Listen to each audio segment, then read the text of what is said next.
नमस्कार मेरे प्रिय श्रोताओं।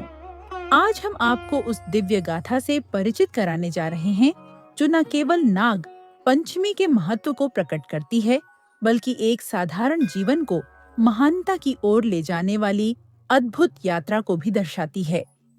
यह कहानी है अर्जुन नामक एक युवक की, जो एक गरीब ब्राह्मण परिवार में जन्मा था, पर उसके भाग्य में एक असाधारण संयोग लिखा था।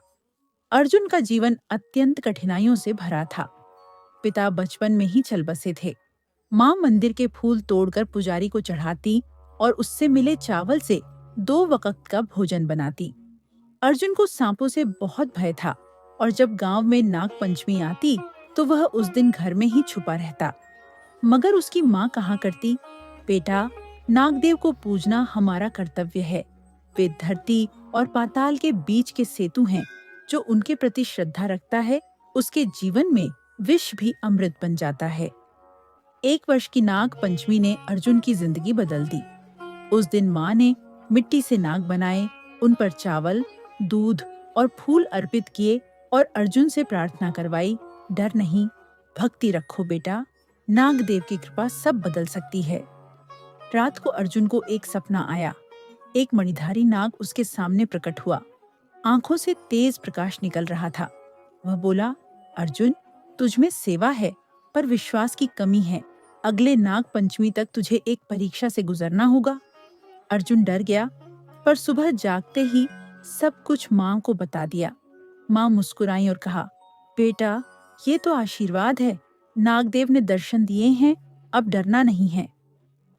कुछ महीनों बाद गांव के समीप एक जमींदार की बेटी की मृत्यु हो गई। कहा गया, उसे नाग ने डस लिया था। पूरे गांव में भय फैल गया। जमींदार ने सभी नागों को मारने का आदेश दे दिया। अर्जुन की मां ने विरोध किया, यह पाप होगा, नागों को पूजना चाहिए, मारना नहीं। जमींदार ने उनकी बात अनसुनी कर दी। उसी रात गांव में भयंकर तूफान आया। बिजली गिरी और जमींदार का महल जल गया। गांव वाले समझ गए कि यह नागदेव का क्रोध था। अब जमींदार पश्चाताप करने लगा।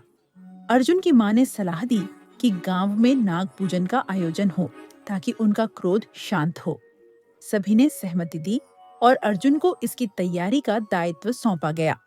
अर्जुन ने पहली बार स्वयं नागों की मिट्टी से प्रतिमा बनाई, दूध और चंदन से उनका अभिषेक किया और गांव में भजन कीर्तन करवाया। तभी अचानक सभा में एक बालक नाग के फन पर बैठा दिखाई दिया। सब घबरा गए, मगर अर्जुन ने हिम्मत की और उसके पास गया। बालक मुस्कुराया और कहा, अर्जुन, मैं वही मणिधारी नाग हूँ। तुमने भय के स्थान पर श्रद्धा को स्थान दिया। अब मैं तुम्हें वो वरदान दूंगा जो तुम्हारी और गांव की किस्मत बदल देगा। अर्जुन को एक मणि मिली, जिससे वह जिस भूमि को छूता वहां फसल लहलहाने लगती। उसने सबसे पहले अपनी माँ के नाम से गांव के सूखे खेतों को सींचा और वहां अन्न की वर्षा होने लगी। जमींदार ने अपनी गलती मानी और अपने धन का उपयोग मंदिर निर्माण में करने का निर्णय लिया। मगर कहानी यही नहीं थमी। नाग पंचमी के अगले वर्ष अर्जुन को फिर वही मणिधारी नाग सपने में दिखाई दिए और बोले, अब तुम्हें उस गुप्त स्थान पर जाना होगा जहां नागलोक की गुफा है। वहां तुम्हारी अगली परीक्षा है। अर्जुन माँ का आशीर्वाद लेकर उस यात्रा पर निकला। दिन रात चलते हुए वह एक निर्जन पर्वत पर पहुंचा, जहां विशाल एकांत गुफा थी। वहां प्रवेश करते ही उसे हजारों नाग दिखे, सभी शांत और ध्यानस्थ। मध्य में एक रत्न जड़ित सिंहासन पर वही मणिधारी नाग बैठे थे। उन्होंने कहा, अर्जुन, अब तुम्हारे तप की परीक्षा है। इस गुफा में 1 सप्ताह रहो, न जल पियो न अन्न लो, केवल ध्यान करो। यदि तुम्हारा मन डगमगाया तो वरदान वापस ले लूंगा। अर्जुन ने आंखें मूंद लीं। हर दिन उसे अजीब दृश्य दिखते। कभी विशाल सर्प फुफकारते, कभी अंधकार उसे निगलने आता। मगर उसने माँ की बात याद रखी, जहां श्रद्धा है वहां भय टिक नहीं सकता। 7वें दिन जैसे ही उसने आंखें खोलीं, वह गुफा एकदम रोशनी से भर गई। सभी नाग मणि बनकर विलीन हो गए और एक दिव्य मूर्ति के रूप में प्रकट हुए। शेषनाग। शेषनाग बोले, अर्जुन, तुम केवल एक साधारण ब्राह्मण पुत्र नहीं, तुम नागलोक के पुराने ऋणी हो। पिछले जन्म में तुमने नागों की रक्षा की थी। इस जन्म में हम तुम्हारा कर्ज उतार रहे हैं। यह मणि लो, यह तुम्हें लोक कल्याण में मार्गदर्शन देगी। अर्जुन ने मणि ली, गांव लौट आया, माँ को सब बताया। माँ की आंखों से अश्रुधारा बहने लगी। उन्होंने कहा, अब तुम मेरी संतान नहीं, इस धरती की संतान हो। लोक सेवा ही अब तुम्हारा धर्म है। समय बीता। अर्जुन ने गांव में विद्यालय, गौशाला, चिकित्सालय और नाग मंदिर की स्थापना की। हर साल नाग पंचमी पर वह भव्य आयोजन करवाता, जिसमें हजारों लोग शामिल होते। उसकी मणि से निकली जलधारा अब गांव की नदियों में परिवर्तित हो चुकी थी। लोग अब उसे नाग कृपा साधक अर्जुन कहने लगे। अर्जुन वृद्ध हुआ। एक दिन माँ के साथ उसी गुफा की ओर फिर चल पड़ा।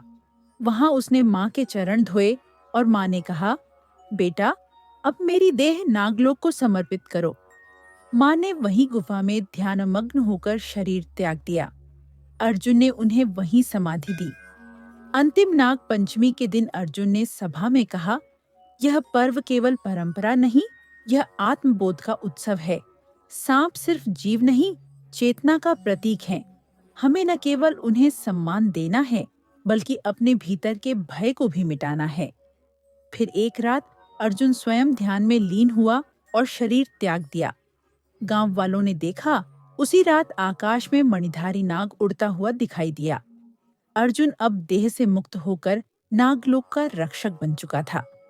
मित्रों, नाग पंचमी की यह कथा हमें सिखाती है कि जब भय के स्थान पर श्रद्धा आती है, जब सेवा जीवन का उद्देश्य बन जाती है, तब एक साधारण मानव भी देवत्व को प्राप्त कर सकता है। अर्जुन की कथा केवल पौराणिक नहीं, आज के जीवन की भी सच्चाई है। जीवन में जब जब डर लगे, याद रखना, जहाँ भक्ति है, वहाँ विष भी अमृत बन जाता है। अगर आपको यह कथा पसंद आई हो, तो कृपया हमारे चैनल को सब्सक्राइब करें, वीडियो को लाइक करें और अपने विचार कमेंट में अवश्य बताएं कि हमारी वीडियो में आपको क्या पसंद आया और क्या नहीं। तो मित्रों, अगली बार फिर मिलेंगे एक नई प्रेरक और पौराणिक कथा के साथ। जय नाग देवता, जय भोलेनाथ।